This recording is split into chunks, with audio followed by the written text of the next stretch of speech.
Ramon, Manila Elvis, Dela Cruz stepped onto the wide Dublin audition stage with slow, cautious steps, as if each footfall might break the moment he had dreamed about for years. His jacket, a faded brown leather piece from a charity shop, hung loosely on his thin frame. The sleeves were cracked, and one shoulder seam had been stitched by hand. His shoes were patched with black tape, worn smooth by long shifts washing dishes in a crowded Irish pub.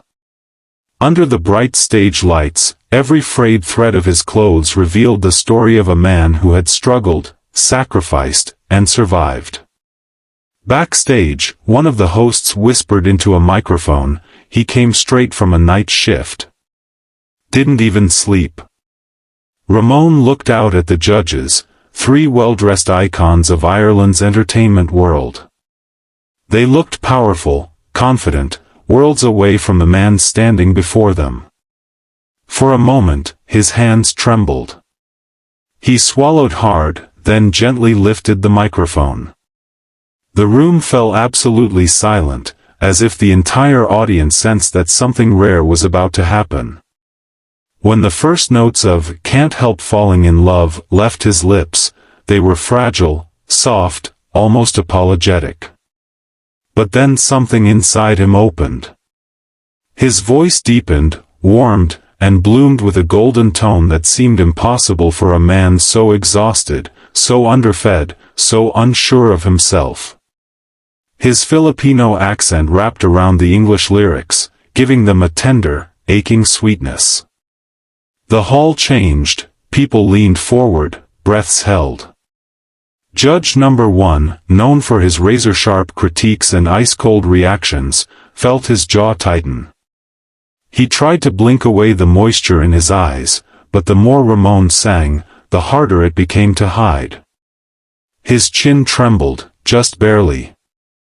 Judge number 2, famous for never crying on TV, slowly brought a hand to her chest. She hadn't expected this. She couldn't look away. Her face softened, her eyes filling as the emotion of the performance reached her like a wave she couldn't stop. Judge number 3 tilted her head slightly, listening with a kind of wonder, her eyes widening each time Ramon stretched a note higher than anyone expected.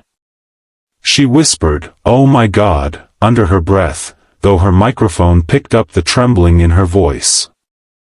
The crowd grew quiet, not out of boredom but out of reverence. Ramon wasn't just singing. He was telling the story of a poor Filipino man who had crossed oceans with nothing but hope, who cleaned plates while others slept, who sent every spare coin back to Manila, and who somehow carried the spirit of Elvis in his fragile body.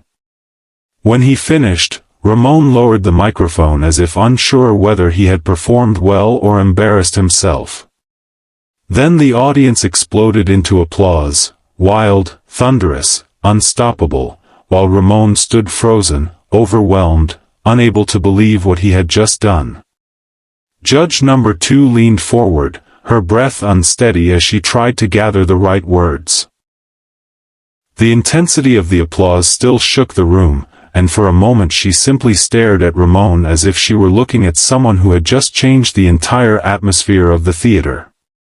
Her voice finally emerged, soft but trembling, "Ramon, my God, you sang like you've lived every word." She covered her mouth with one hand, her eyes glassy and shimmering, fighting the tears that had already begun to escape. It was clear she wasn't only moved by his voice, but by the raw honesty behind it, the kind that could only come from a life of hardship. Ramon's head lowered, his shoulders shaking as he tried to hold himself together. The spotlight made the tears on his face shine like tiny crystals. He wiped them quickly, embarrassed, but the more he tried to hide them, the more they came.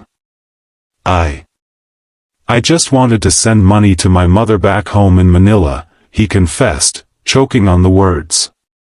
I didn't think anyone here would ever listen to me." His voice cracked in the same way it did during the first note of his song, except now it wasn't from nerves, it was from a lifetime of holding everything in. Judge number 1, the harshest critic on the panel, leaned back in his chair, his lips trembling. He had built a reputation on being unshakable, a man who dissected performances with brutal honesty. But now, his voice cracked just as Ramon's had. He tried to speak, but only a shaky breath came out.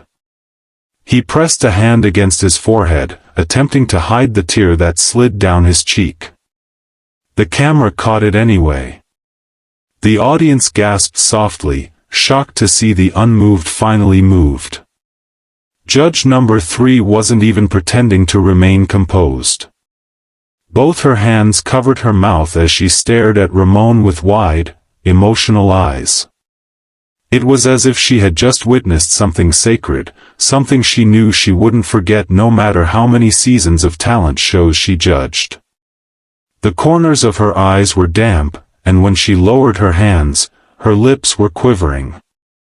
"Your voice, your heart," she whispered, unable to finish the sentence because her emotions surged too fast for words to keep up.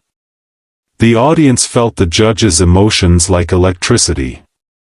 Their cheers slowly transformed into a chant, rising in waves from every corner of the auditorium. Golden buzzer. Golden buzzer. Golden buzzer. Ramon's eyes widened in disbelief, almost fear, as the chant grew louder, stronger, filling every inch of the room. He clutched his chest, his fingers digging into his shirt, overwhelmed by the sound of hundreds of strangers shouting for him, a poor Filipino dishwasher who had walked into the audition believing no one would care. The moment felt impossibly big, dreamlike, and he stood trembling on the stage, unable to decide if he should cry harder or try to control himself, but he couldn't. The emotion was too heavy, too powerful, too real. Judge number 3 stood slowly, her chair scraping lightly against the floor, the sound barely audible under the roar of the crowd. Her hands trembled as she pressed them to the desk in front of her, her breath catching halfway in her throat. For a moment, she simply stared at Ramon, this thin Filipino man with shaking knees and tear-stained cheeks, before she stepped forward.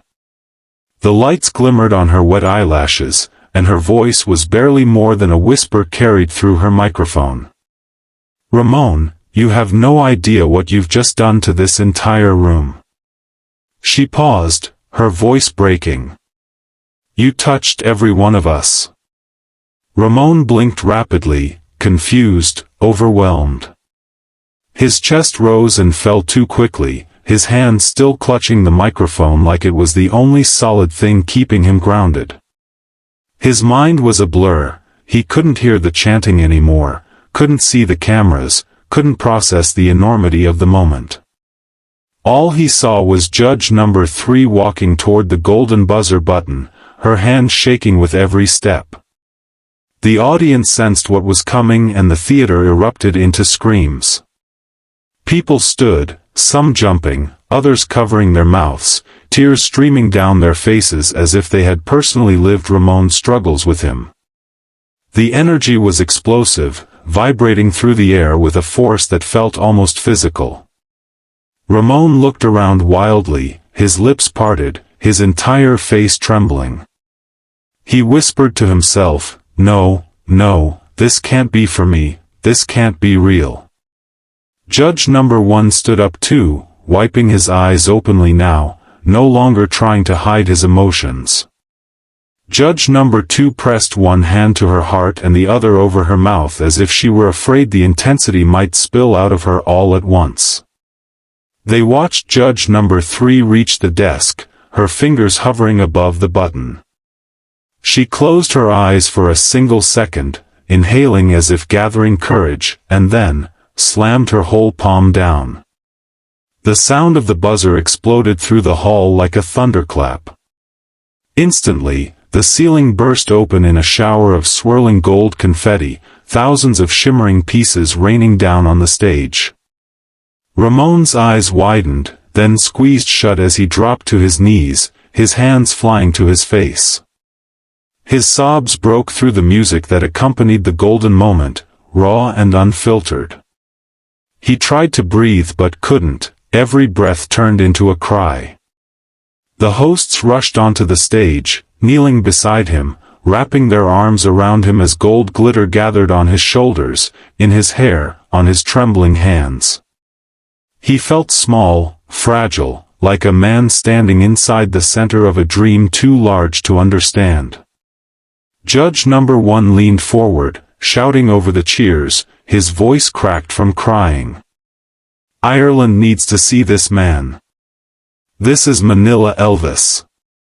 Judge number 2 clapped her hands helplessly as more tears streamed down her cheeks. Judge number 3 raised both arms in the air, her mouth open in a mixture of joy and disbelief. Ramon lifted his head just enough to whisper into the microphone he still held, his voice shaking violently. "For my family, for the Philippines, thank you." Then he broke down again as the crowd roared, the gold confetti still falling like a blessing sent from somewhere far above.